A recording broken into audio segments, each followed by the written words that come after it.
The neural interface hummed against Burak's temple as he materialized onto Station Epsilon 7, his consciousness reforming molecule by molecule through the quantum teleportation grid.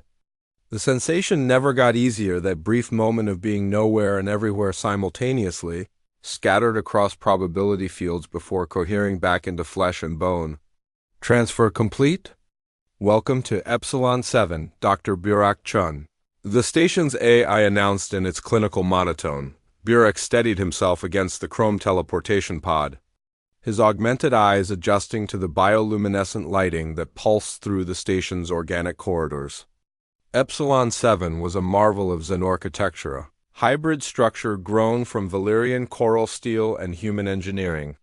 Suspended in the gravitational sweet spot between three dying stars, he was here for one reason: the artifact. 6 months ago, deep space mining drones had unearthed something impossible on the moon of Kepler 442b, a crystalline structure that predated the universe itself, according to quantum dating. Something that existed before the Big Bang, sealed in a pocket of folded spacetime. The discovery had sent shockwaves through every scientific community across the galactic arm. Burak adjusted his envirosuit and headed toward the xenobiology wing, his credentials granting him passage through security fields that scanned his DNA, his thoughts, his very atomic signature.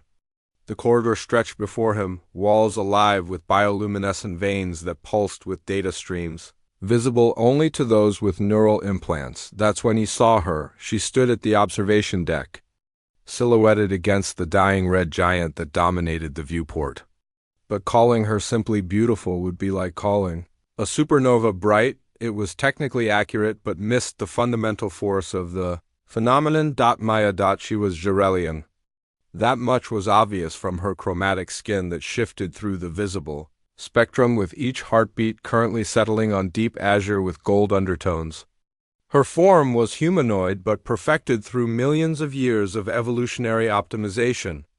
The Jarelians were known throughout the galaxy for their aesthetic precision. Their bodies adapted to be universally appealing across species boundaries through a combination of pheromone manipulation and form that hit some deep, primal mathematical ratio hardwired into conscious brains. She turned, and Burak's breath caught in his throat. "Do you know me?" she asked, her voice carrying harmonics that his neural implant translated as curiosity mixed with something else: amusement. "Warning? No," Burak managed, his scientific mind struggling against the biochemical override her presence triggered. "Should I?" Her laugh was like solar wind, ethereal and dangerous. "Most don't, not at first." She moved toward him with fluid grace that suggested cybernetic enhancement or biological perfection. "You're Dr. Chun, the quantum archaeologist." Guilty. He found his composure, his training overriding his hormones. "And you are?" "Maya." She extended a hand, her skin now shifting to emerald green, the color of deception in Jarelian chromatic language. "I'm here about the artifact too." Her touch sent electrical impulses racing through his nervous system, not attraction, he realized, but data transfer. His neural implant blazed with incoming information, too fast to process consciously. Images, equations, warnings. "What the—" He jerked back, his hand burning with transferred energy. "You needed to know," Maya said, her tone no longer playful. Her skin had gone deep crimson: urgency, danger. "The artifact isn't what they told you. It's not ancient technology. It's a prison." Burak's mind reeled as the downloaded information began to unpack itself in his consciousness. Schematics, historical records, classified documents from civilizations that had risen and fallen before humans had crawled from the ocean. A prison for what? For entropy itself.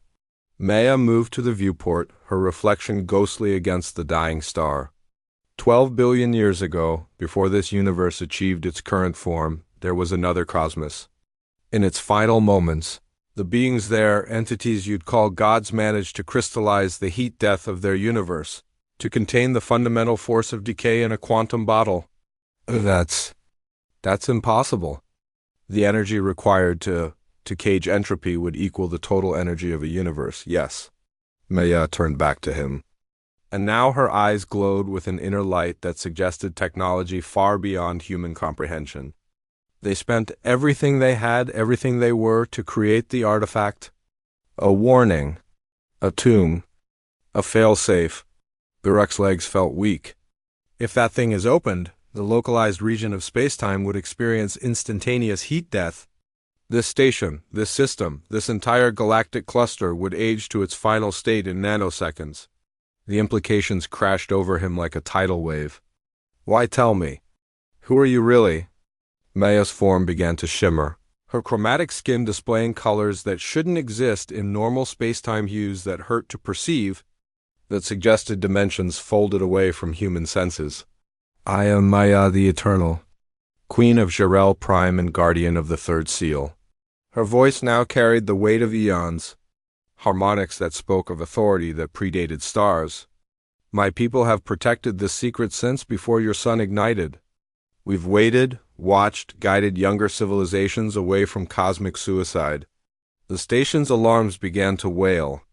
Through the viewport, Burak saw ships emerging from quantum tunnels, sleek Jarellian warships, their hulls inscribed with equations that bent light itself. The mining corporation that found the artifact, Maya continued, now fully transformed into something regal and terrible, her body armored in living metal that flowed like water. They've already begun attempting to open it. I need your help to stop them. My help? You're the only human with the quantum mathematics to understand the artifact's locking mechanism. Your thesis on pre-Big Bang physics came closer to the truth than you realized. She extended her hand again, no longer the seductive stranger, but the warrior queen. The artifact is in the lower research bay. They'll breach it in 47 minutes. Will you help me save your species, Dr. Chun?